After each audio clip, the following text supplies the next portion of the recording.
হাজার হাজার মশারি কোম্পানির মধ্যে লক্ষ লক্ষ শ্রমিক শ্রম দিয়ে মশারি তৈরি করে এবং মশারিগুলো বিভিন্ন দোকানের মধ্যে বিক্রি করে। অনেক শ্রমিকরা ফেরি দিয়ে মশারি বাড়ি বাড়ির মধ্যে বিক্রি করে। বলেন তো এর মাধ্যমে মানুষ উপকার পাইতেছে কিনা? মশারি কোম্পানির মধ্যে যারা মশারি তৈরি করে, মশারির মধ্যে যারা শ্রম দেয়, তারা শ্রমিকরা শ্রম পাইতেছে কিনা? আমার হাজার হাজার কোয়েল কোম্পানি, হাজার হাজার মশার মেডিসিন কোম্পানি রয়েছে। এই মেডিসিন কোম্পানির মধ্যে দুনিয়ার অনেক মানুষ শ্রম দেয়, তারা এর মধ্য থেকে উপকার পাইতেছে। এতএব আল্লাহ রাব্বুল আলামিন যদি দুনিয়ার জগতে মশাটা সৃষ্টি না করতেন, তাহলে দুনিয়ার মানুষ মশারি বিক্রি করতে পারত না, মশার কয়েল তৈরি করতে পারত না, মশার মেডিসিন বিক্রি করতে পারত না। কথা বলেন ঠিক কিনা? তাও সে সময় মুসলমান বান্দারা অনেক সময় মানুষ মারাত্মক রোগে আক্রান্ত হয়ে পড়ে, আর আল্লাহর দরবারে মানুষ সাহায্য চায়। আল্লাহর দরবারে যখন মানুষ সাহায্য চায়, শেফার জন্য যখন মানুষ দুটোর হাত আল্লাহর দরবারে তুলে দোয়া চায়, আল্লাহ রাব্বুল আলামিনের যদি মনসা হয়, আল্লাহর সেই বান্দার দোয়া যদি আল্লাহ রাব্বুল আলামিন কবুল করে নেন, আর ওই দোয়া ওই বান্দাকে যদি আল্লাহ রাব্বুল আলামিন শেফা দান করেন, আল্লাহ রাব্বুল আলামিন একটা মশা তার কাছে পাঠাইয়া মশার মাধ্যমে পুরো ব্লাড নিয়ে ওই রোগীটার রোগটা মাইনাস করে নেন। বলেন সুবহানাল্লাহ। সেটা দুনিয়ার চিকিৎসা বিজ্ঞানীরা তত্ত্ব। আমার আল্লাহ রাব্বুল আলামিন ডাইরেক্ট হোক বা ইনডাইরেক্ট হোক, এই দুনিয়ার মধ্যে যত মাখলুক রয়েছে সমস্ত মাখলুকগুলো মানুষের উপকারের জন্য। আর আল্লাহ রাব্বুল আলামিন এই দুনিয়ার মধ্যে যত নিয়ামত দিয়েছেন, যত নিয়ামত দ্বারা এই দুনিয়াটা ভরপুর করে দিয়েছেন, সমস্ত নিয়ামতগুলো মানুষের জন্য, মানুষের ফায়দার জন্য। সুবহানাল্লাহ। আল্লাহ রাব্বুল আলামিন বলেন, লা ইন শাকারতুম লা আযীদান্নাকুম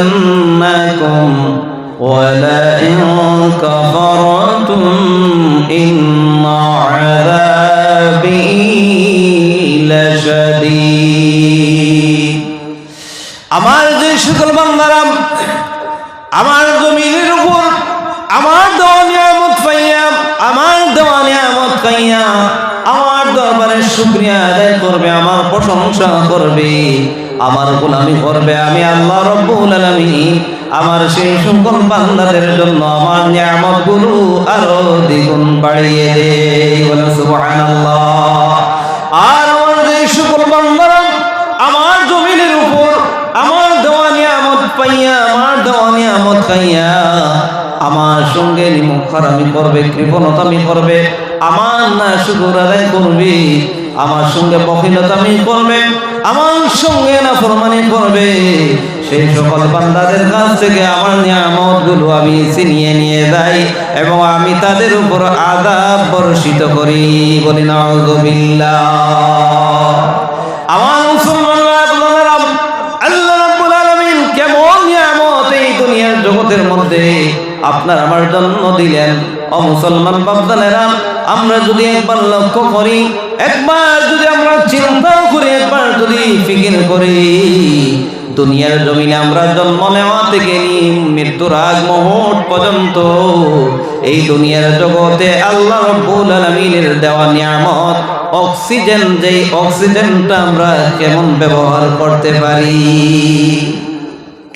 আমার ভাইরা, এই দুনিয়ার মধ্যে যদি কোনো মানুষ অসুস্থ হয়, শিলচর মেডিকেলের মধ্যে যদি তাকে রেফার করে দেওয়া হয়, আর সেখানের মধ্যে যদি তাকে অক্সিজেন লাগানোর কথা হয়, 2-3 ঘন্টা অক্সিজেন দেওয়ার পর বলেন তো কত কিলো অক্সিজেনের প্রয়োজন হয় এবং তার বিল বলেন তো দেওয়া লাগে কি লাগে না? আমার ভাইয়েরা, আমার বন্ধুরা, এই দুনিয়ার মধ্যে আসা থেকে নিয়ে মৃত্যুর আগ মুহূর্ত পর্যন্ত আল্লাহ দেওয়া কত অক্সিজেন আমরা ব্যবহার করলাম। আমার মুসলমান বাপদানেরা, আমার যুবক ভাইয়েরা, বলুন তো এই অক্সিজেনের বিল আমরা কোন এজেন্সির মধ্যে দিয়ে আসছি? আপনারা দিয়েছেন কোথাও?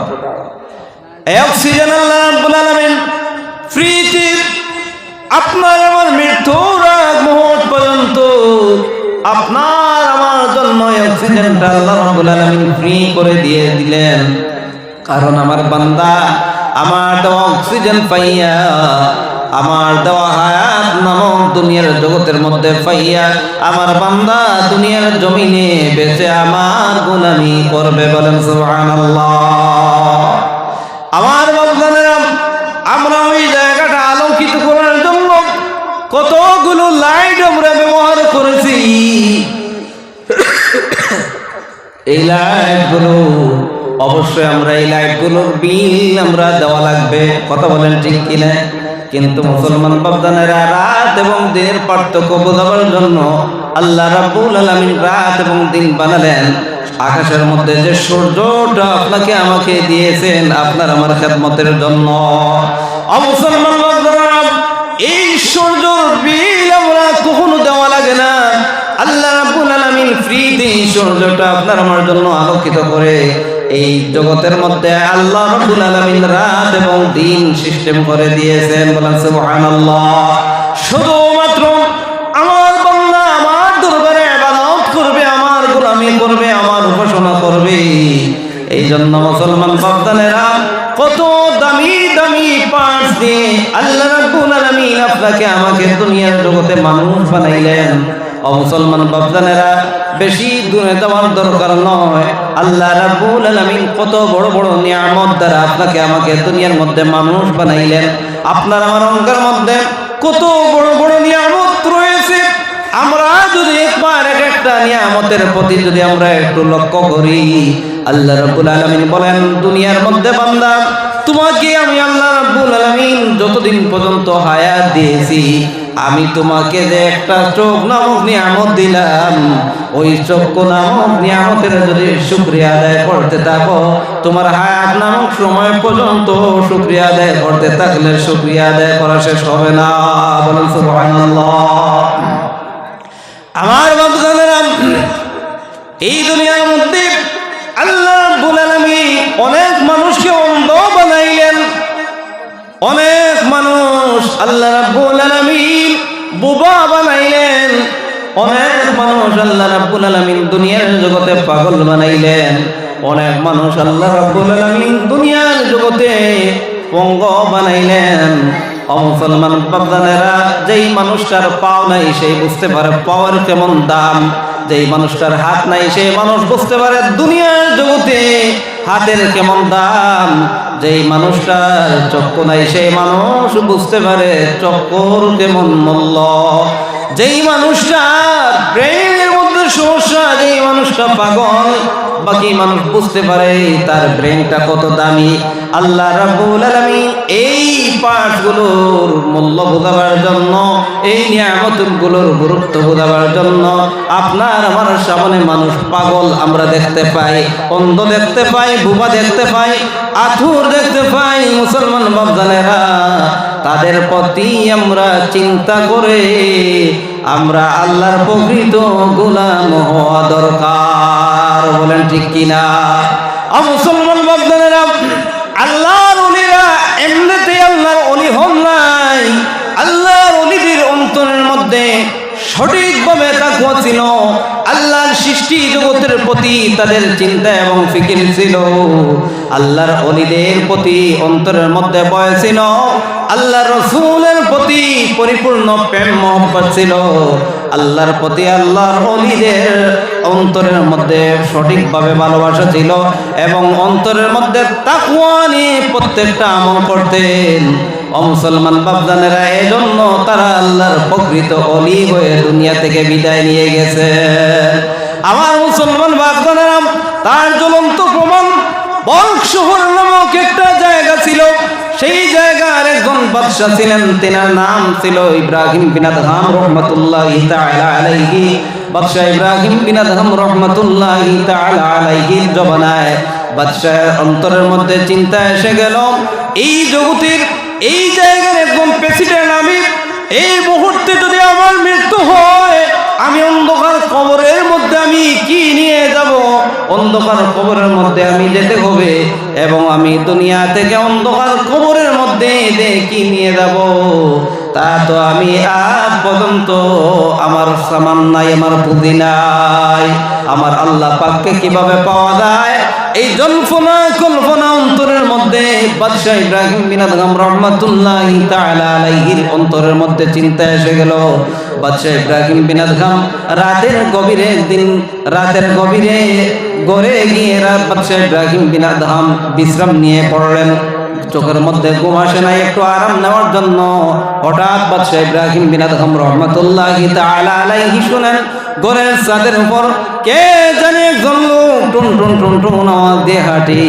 ছাদ থেকে যখন এই আওয়াজটা শুনলেন, বাদশা ইব্রাহিম বিন আদহাম রহমাতুল্লাহি তাআলা আলাইহি ঘর থেকে ডাক দিয়ে বললেন, কে গো আমার ঘরের ছাদের উপর এইভাবে টুন টুন টুন টুন আওয়াজ দিয়ে হাঁটো?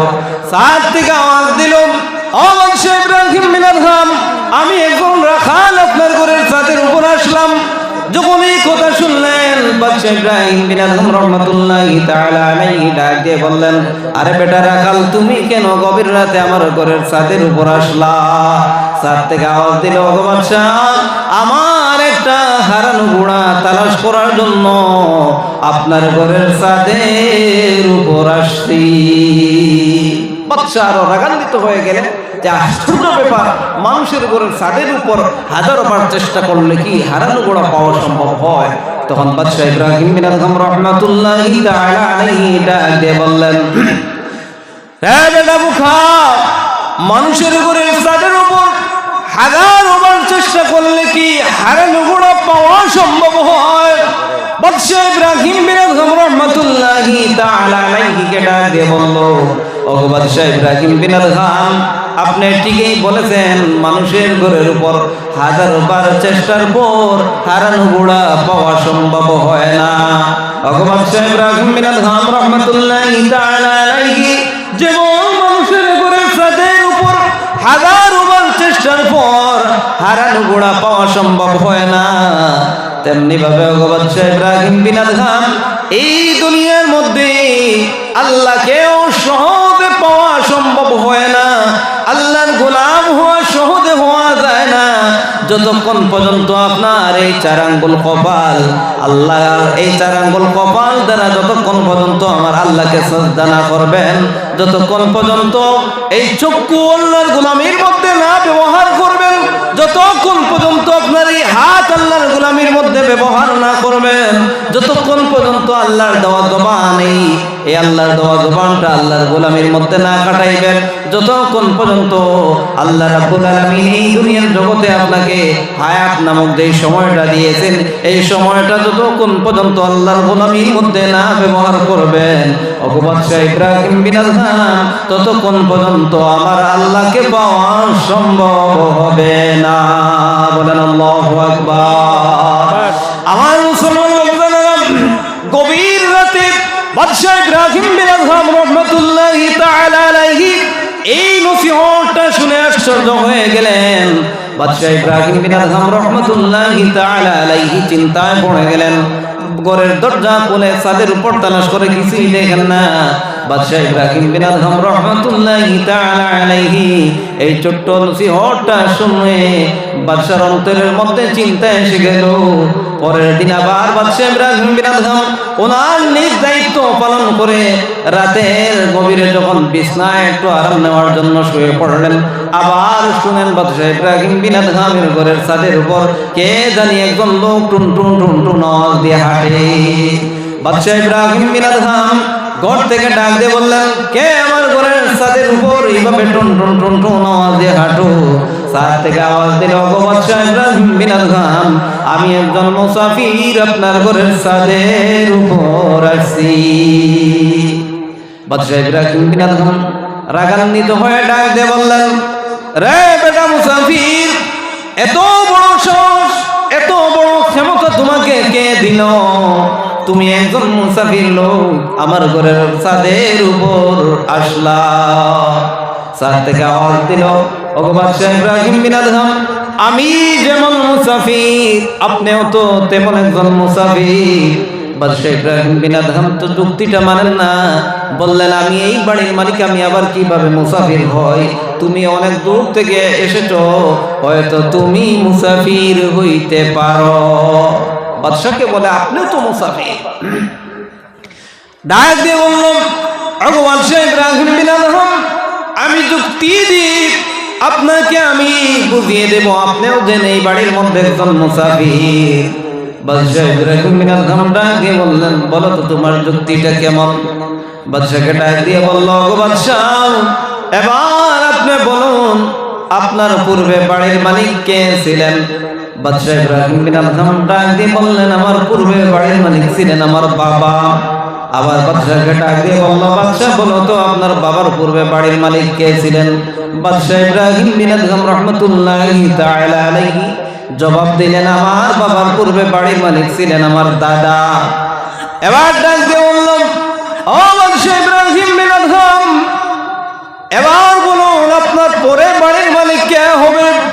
বাদশা ইব্রাহিম বিন আদহাম জবাব দিলেন, আমার পরে বাড়ির মালিক হবে আমার ছেলে সন্তান। বাদশা গো তারপরে কে হবে? বাদশা জবাব দিলেন, আমার নাতিপন্থী যারা তারা।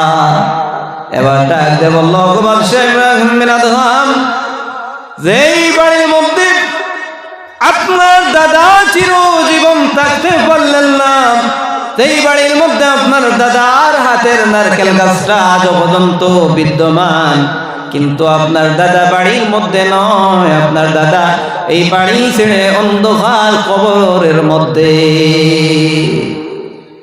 ওগো বাদশা ইব্রাহিম বিন আদহাম, আপনার বাবার হাতের লাগানো আম গাছের আম আপনি ভোগ করতেছেন। ও বাদশা ইব্রাহিম বিন আদহাম, কিন্তু আপনার বাবা সেই বাড়ির মধ্যে নয়। বাদশা গো, আপনার বাবা এই বাড়ি ছেড়ে অন্ধকার কবরের মধ্যে। ওগো বাদশা ইব্রাহিম বিন আদহাম, একদিন আপনি এই বিল্ডিং ছেড়ে, একদিন আপনি সব কিছু ছেড়ে, সব কিছু ত্যাগ করে আপনার শরীরের রাজ পোশাক আপনি কোলে, এই দামি চেয়ার ছেড়ে আপনি একদিন অন্ধকার কবরে যাওয়া লাগবে। ওগো বাদশা ইব্রাহিম বিন আদহাম, আপনি তো সেই বাড়ির মধ্যে থাকতে পারবেন না। ওগো বাদশা ইব্রাহিম বিন আদহাম, তেমনি ভাবে আপনার হাতে তৈরি বাড়ির মধ্যে যে সামানগুলা থাকবে, সেগুলো আপনার ছেলে সন্তান ভোগ করবে, আপনার ছেলে সন্তান রেখে যাইবে, আপনার নাতিপন্থী ভোগ করবে।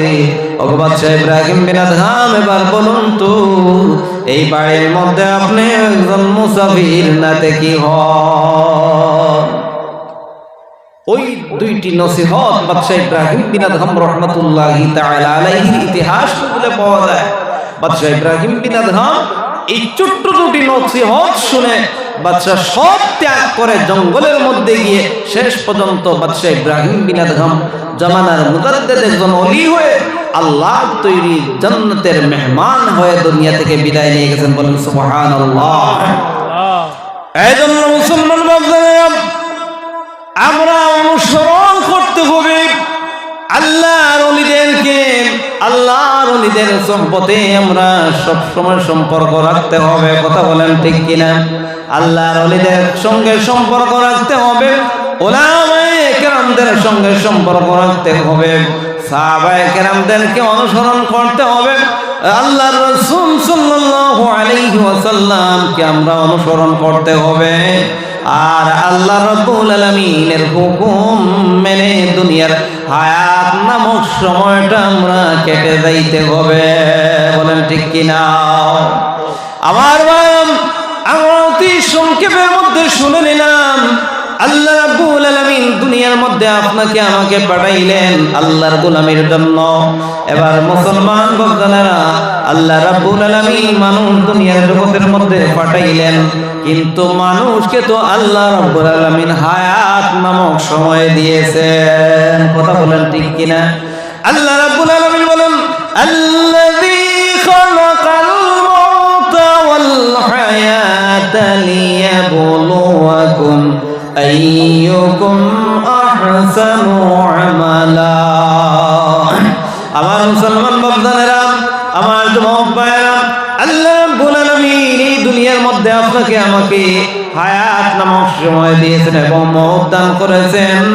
এই হায়াত নামক সময়টা আল্লাহ রাব্বুল আলামিন দুনিয়ার মধ্যে কেন দিলেন? আল্লাহ রাব্বুল আলামিন বলেন আহসানু আমালা। এই দুনিয়ার মধ্যে হায়াত নামক সময়ের মধ্যে আল্লাহ রাব্বুল আলামিন আপনার আমার কাছ থেকে আমলের পরীক্ষা নেবেন। বলেন সুবহানাল্লাহ। আমলের পরীক্ষা আমরা দিতে হবে। আমলের পরীক্ষাটা কিভাবে? দুনিয়ার জগতের মধ্যে মুসলমান বান্দারা দেখবেন স্কুল কলেজ ইউনিভার্সিটি আছে, কথা বলেন আছে কিনা? স্কুল কলেজ ইউনিভার্সিটির মধ্যে দেখবেন ছাত্র ছাত্রীগুলো পরীক্ষার যখন সময় হয়ে যায়, পরীক্ষার হলের মধ্যে পরীক্ষা দেওয়ার জন্য ঢুকে, দেখবেন কোনো ছাত্র ছাত্রীগুলো দেখবেন কালো, আরবার কেউ বা আছে ফর্সা, কেউ বা আছে দামি পোশাক নিয়ে পরীক্ষার হলের মধ্যে পরীক্ষা দেওয়ার জন্য ঢুকে। কারো হাতের মধ্যে কম দামি কলম, কারো হাতের মধ্যে দামি কলম, কেউ বা হেঁটে হেঁটে পরীক্ষার হলের মধ্যে পরীক্ষা দেওয়ার জন্য যায়, আবার কেউ বা হুন্ডা বাইক বা গাড়ি নিয়ে পরীক্ষার হলের মধ্যে এসে পরীক্ষা দিয়ে যায়। কেউ বা ওসিডিসির ছেলে, কেউ বা ডাক্তার ইঞ্জিনিয়ারের ছেলে, কেউ বা কৃষকের ছেলে, কেউ বা দারোয়ানের ছেলে, কেউ বা আপনার ব্যবসায়ী লোকের ছেলে। দেখবেন বিভিন্ন কোয়ালিটির ছেলে সন্তানগুলো পরীক্ষার হলের মধ্যে পরীক্ষা দেওয়ার জন্য যায়। কেউ বা ধনী, কেউ বা গরিব, কথা বলেন ঠিক কিনা? এবার মুসলমান বাপজানেরা যখন এই ছাত্র ছাত্রীগুলো পরীক্ষার হলের মধ্যে যখন বসে যায়, বলুন তো তাদের সামনে যেই পেপার এবং প্রশ্ন হাতের মধ্যে তুলে দেওয়া হয়, এই প্রশ্নের মধ্যে কি কোনো ব্যতিক্রম থাকে না? সবার সমান, সবার কাছে সমান। কিন্তু ছাত্র ছাত্রীগুলোর তো একজন আরেকজনের সঙ্গে মিল নাই, কথা বলেন ঠিক কিনা? একজন আরেকজনের সঙ্গে মিল নয়। মুসলমান বান্ধবীরা, এই পরীক্ষার হলের মধ্যে যখন তারা পরীক্ষার পেপারের মধ্যে প্রশ্ন থেকে সঠিকভাবে আনসার লিখবেন, পরীক্ষার যখন সময়টা শেষ হয়ে যায়, শেষ হয়ে যাওয়ার পর যখন পরীক্ষার হল থেকে সময় বের হয়ে যায়, যখন প্রফেসর বা মাস্টার এই পেপারগুলো যখন দেখতে থাকবেন, এই পেপারগুলোর যখন সঠিক মার্ক দিতে থাকবেন, বলুন তো কোন ছেলেটা ধনী ছিল, কে কালো ছিল, কে ফর্সা ছিল, কার কম দামি কলম দিয়ে লিখেছিল, কে দামি কলম দিয়ে লিখেছিল, সেটা দেখে কি মার্ক দেওয়া হবে? না প্রশ্নের সঠিক আনসার দেখে মার্ক দেওয়া হবে? প্রশ্নের সঠিক আনসার দেখে মার্ক দেওয়া হবে।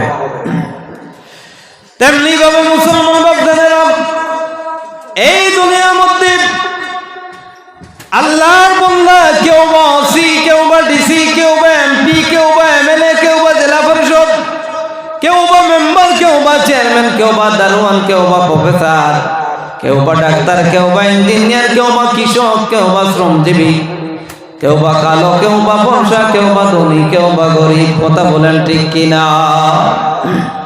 আল্লাহ রাব্বুল আলামিন দুনিয়ার সমস্ত মানুষের কাছ থেকে পরীক্ষা নেবেন, আমলের পরীক্ষা, কথা বলেন ঠিক কিনা? আমলের পরীক্ষা কিয়ামতের কঠিন ময়দানে মাহশর, এই আমলের পরীক্ষা যখন পরীক্ষার যখন রেজাল্ট আল্লাহ রাব্বুল আলামিন দেবেন, রে মুসলমান বান্দারা, এই পরীক্ষার ফলাফল যখন ঘোষণা হবে, কে দুনিয়ার মধ্যে ওসি ছিলেন, কে ডিসি ছিলেন, কে ডাক্তার ছিলেন, কে প্রফেসর ছিলেন, কে ইঞ্জিনিয়ার ছিলেন, কে ঠেলা চালক ছিলেন, কে কৃষক ছিলেন, কে কালো ছিলেন, কে ফর্সা ছিলেন,